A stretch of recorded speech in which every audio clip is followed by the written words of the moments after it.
Uh, well, it was just totally different. I mean, obviously, last summer coming off of the lockout, so coming in around December time, we had to get things going right away. You're talking about 2006? Oh, 2006. Well, we just had different guys, and you can see the difference. Obviously, we did something a little different this summer. We added a few players too. I don't know if we even added no one that summer. I can't remember, but you can just see the difference. So we haven't gotten into practice yet and all that, but from being around and guys working out, guys came in, they really worked in shape, ready to be in shape for the start of the season, and that's a plus. What we didn't have in '06.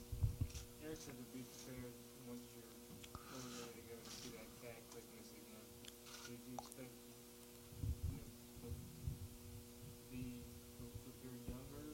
To appear younger? I expect to, continue to play the way I've played. Every season is a different year for me. I think I would get stronger and stronger as the year go on. That's the understanding that I have, and I've been here before, so that's a good thing. So, I feel a lot better, and I will continue to feel better as the year go on. So, that'll be good for us, especially around All-Star break on, if I'm feeling even better. So, last year I did what I could with what I was dealing with, and I didn't do too bad. So, this year I'm looking to have a better year. For me, it's all about just how efficient can I be. My opportunities are a lot different now than they've been. So, I just want to be an efficient player when I'm on a basketball court, and that's what I pride myself in. So you were told that basically this isn't something that's going to linger. Instead, you're going to get better and stronger as the year goes on? And that's my goal, to get better and stronger. Anybody could tell you anything. That don't mean it's going to be true. So, so I continue to work throughout the year to make sure that, and I think, our coaches, one thing is we put ourselves in a position, I don't have to play 40 minutes a night no more. Signing a guy like Ray at the same position, really helps that, and other guys can play multiple positions. So, like I said, minutes I play, I'll be very efficient in it, and as the season go on, I'll still try to continue to be stronger. When you're coming off surgery, you can't just work out in the summertime and think that's it. So throughout the year, you still have to work, you still have to, work just as hard or even harder. Wait, how about from now to camp as far as working out? How will your practice schedule be just early in the season as far as gearing toward game one? My focus is, obviously October 30th, and my focus is, every day you get better. Coach is going to, kind of tell me how much you want me to do from this day to the next, So, I approach it as one of the players and see what they have for me. Like I said, every day I come in, for me, especially in October month, would be continue to get stronger, continue to get better, continue to get my conditioning, level to where I wanted to be. That's all I can do is come in each day looking for what's next, and taking care of what I can take care of, and just understanding this. I'm not going to be ready for the finals today. So I understand it's a process, and I'm willing to take that process and be. I've been here before, guys. So I know what to do. I'll be all right. Stop going around the block just to go next door. I went all the way around the block to go next door. Is it easier said than done? I guess the natural competitive nature. Yeah, no. Impossible to overdo it. Yeah, it is. It is. As athletes, we like to push ourselves, and when you're feeling good one day, you want to do a lot, too much, and then it sets you back. So, that's a part of it. You have to deal with that, and that's a part of what makes us. So, hopefully, I don't have too many of those moments. What did the past year do for LeBron, both personally and for his legacy? I don't know. His legacy is yet to be seen. What it's done. Obviously, what it's done for now is it's taking a little pressure off him, but not too much. He's expected to do amazing things. I'm glad I don't have the pressure he has. So I think it's taking that monkey off his back and let him play the game of basketball a little easier. But he has higher goals, and everyone has higher goals for him to do amazing things. So I guess we all wait to see about his legacy. But right now he's a champion, and he's coming back to defend it. What will he use to fuel himself this year? Last year he used discipline, finals, and all the good things like that. What's he going to use this I don't know. Y'all can ask him when he come up here. I don't know. I haven't talked to him much. He's been on vacation. He got a little tan and everything. Y'all see him when he come in. Dwyane, you mentioned players who play multiple positions. Eric mentions the positionless offense. What are the challenges of playing that way, the positionless offense, and what do you see as the evolution of this offense this season? Well, I mean, the evolution. Obviously, it's having the capability of playing multiple different lineups and multiple different guys. One thing it does is it limits minutes for certain guys, as well, and that's the tough call that coach have to make on. Obviously LeBron's not a 4, but he plays a 4 some, so that takes away some minutes from Udonis and even Chris at the 4 and Rashard and all those guys. So I think that's the biggest change, but I think everybody on our team is at least versatile enough to play more than one position.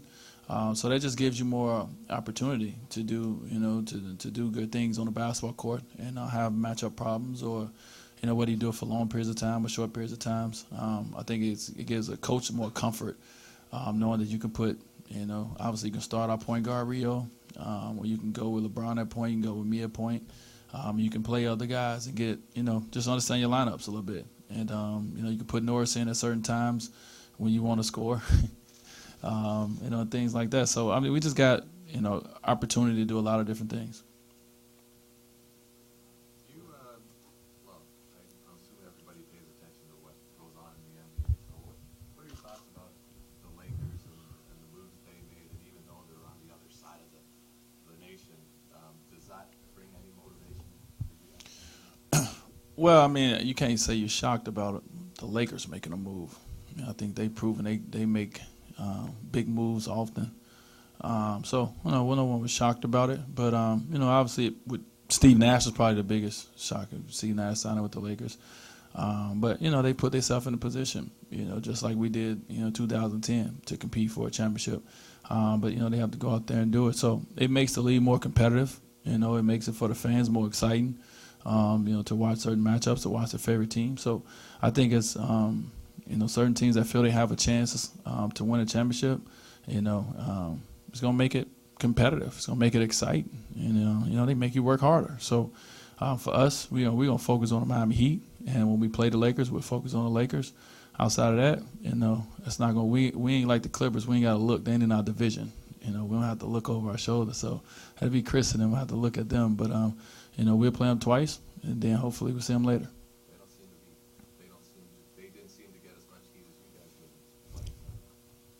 Yeah, no, I ain't gonna touch that.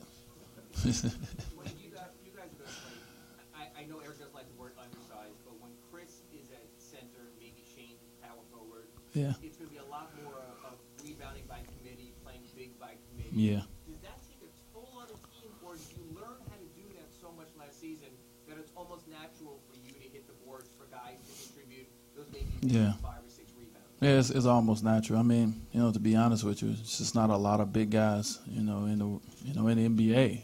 It's not. I think ideally, if we can go get, someone with the capabilities of a Dwight Howard, we would love to, but that's just not, in the cards for us. So, we have to be good with what we have and who we are, and so we have guys who can rebound the ball. We have guys who rebounding is all about effort as well.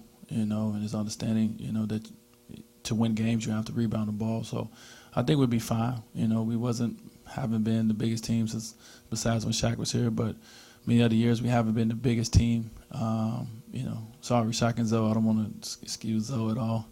We wasn't the biggest team last year, but we did a good job of, guys taking care of their position, making sure they rebound the ball. And we know as players that if we rebound the ball, then we don't have to worry about looking over the coach. We can just go and play our offense that we want to play. And then Eric says, calls LeBron 1 through 5. You're at least 1 through 3, depending how much you muscle up, maybe 4.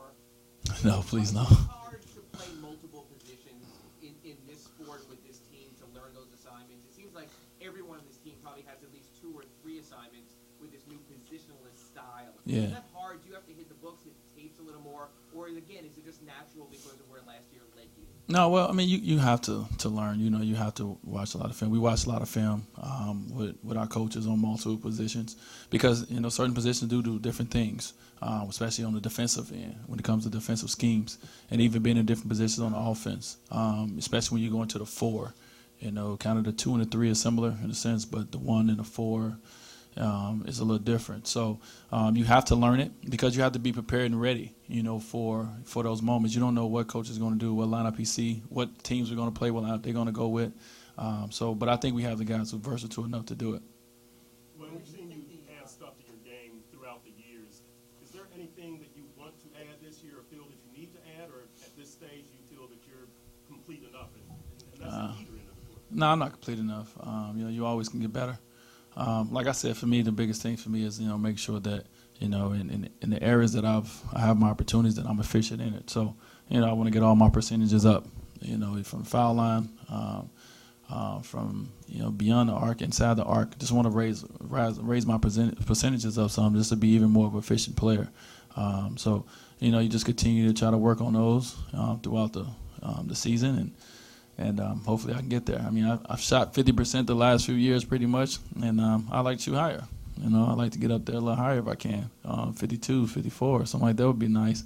So it's just about, you know, challenging yourself, you know, against yourself and seeing what you can do. Dwyane, do you think this will be perceived differently, like haters going away? No. I don't know. You know, we have the ones who support the Heat, and we have the ones that doesn't. But that's every team. Every team has that. Every individual person has that. So, you know, we don't focus on that. 2010 was a special year from that standpoint. But I think people understand that, you know, we're just out there playing the game that we love, and you know, we're happy with, you know, where we at, you know, who we have. You know, as long as we play the game the right way, you can't do nothing but respect it. But you don't have to like us. And you know, so that's, like I said, every team have that, and it is what it is.